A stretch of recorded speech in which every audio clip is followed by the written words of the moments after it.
You might have assumed from the title of this video that I am super into live service games. You might think that I'm a huge dick rider for the looter shooters, and a hopeless simp for the latest battle pass. That is where you would be wrong, my dear viewer. I have consistently stayed away from these games since the mid-2010s, after Destiny 1 and 2 thoroughly stole all of my lunch money.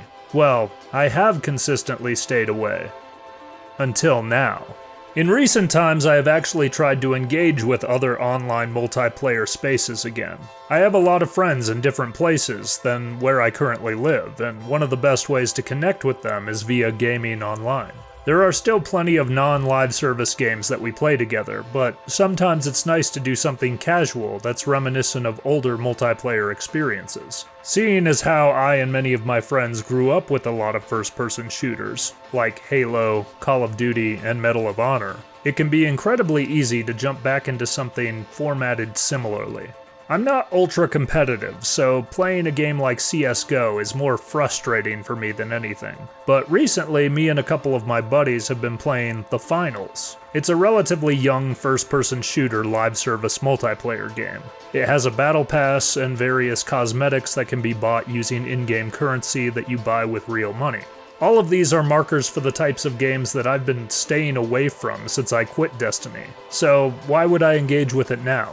Well, to be honest, it's because of the social element, but it also has incredibly fun gameplay modes that don't take long to play. It is very easy to engage with casually, and the fact that it has a very simplistic amount of content makes it feel like a less overwhelming commitment. One of my biggest issues with Destiny was keeping up with the task lists, doing the daily content and grinding to feel like I was keeping up with their consistently changing level cap that happened with every new expansion.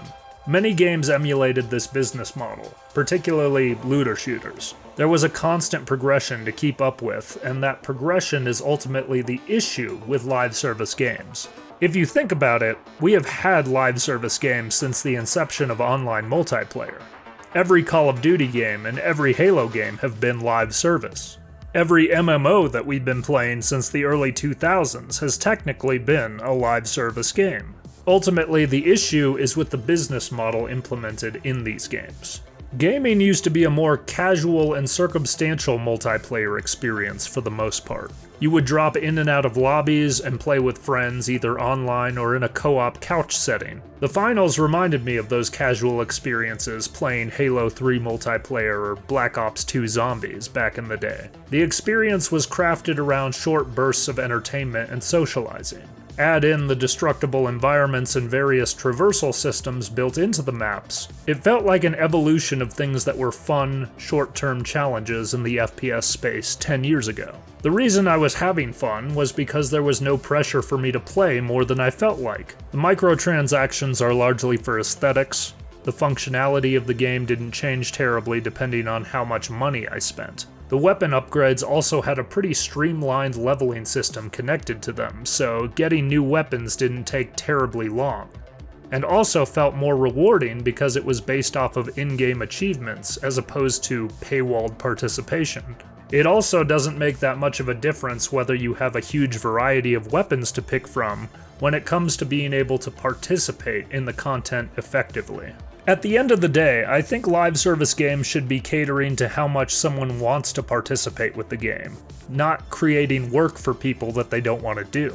MMOs were a perfect example of this back in the day. You only played as much World of Warcraft or RuneScape as you wanted to. For some people that meant making the game their entire life, but it still appealed to a casual gamer who wanted to focus on whatever goals they felt like that day. I personally just picked up Helldivers 2, and I've been ecstatic to jump into this fresh multiplayer experience. Largely the reason this game is so fun is because the progression is primarily attached to in-game achievement. Sure, there are a couple microtransactions, but they are not the focus of the leveling and progression. The game is centered around the gameplay experience rather than selling you more content. I have no doubt that a variety of different missions will continue to be added to the game as its popularity grows, but the content added to this game is a reflection of people's participation with it, not the fact that you need to give people a new chore list to justify the purchase of a battle pass or an expansion.